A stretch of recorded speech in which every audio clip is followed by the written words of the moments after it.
Hafa everybody. I'm here at Civil Defense with the National Weather Service's Chip Guard. Chip, good to see you. Yeah. I know it's been a very busy last few days for you.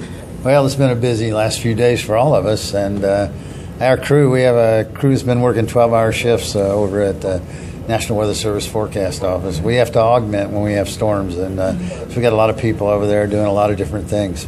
Well, over the last 24 hours, it certainly has been probably even more busy, considering the fact that it was Tropical Storm Chan-Hom, went into Typhoon Chan-Hom, and now we're back at Tropical Storm Chan-Hom. So, I mean, what should we expect over the next several hours? Well, that's a little bit of a good news that it has weakened a little bit, and but we expect overnight that it will develop thunderstorm activity around it, and it will, over the next several hours, begin to stabilize and start to re-intensify, and it could well be a typhoon by tomorrow.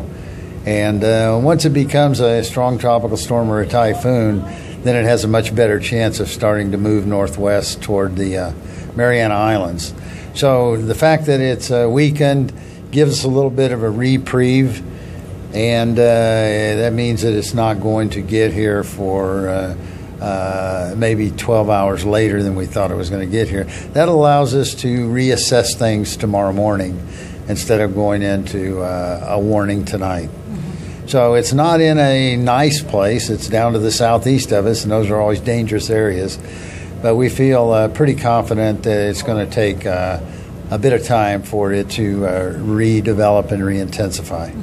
Because it's been quasi-stationary, is that a bad thing or a good thing for us?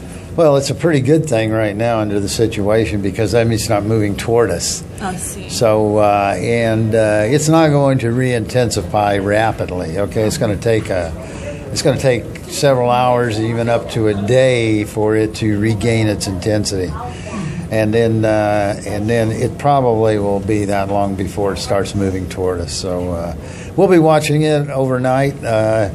And we'll be putting out updates every 3 hours. And if it starts to move, once it gets within radar range, we'll be putting out information every hour. So, but I think tomorrow morning early, we'll be reassessing the situation. And if necessary, we'll go to a warning tomorrow, and then they can change their conditions of readiness.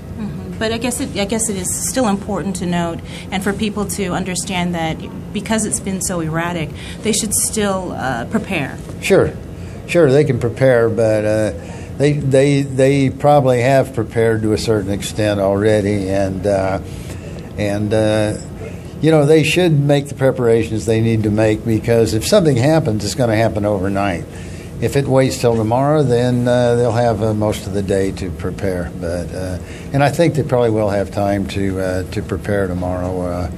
In other words, we're just looking at going into a warning tomorrow morning. We don't expect the winds to pick up till later on in the day, or even in tomorrow night. So they will have time to prepare. Okay, well, thank you so much for your time. Sure. Okay, reporting for Guam's News Network, I'm Sabrina Salas, Matanane.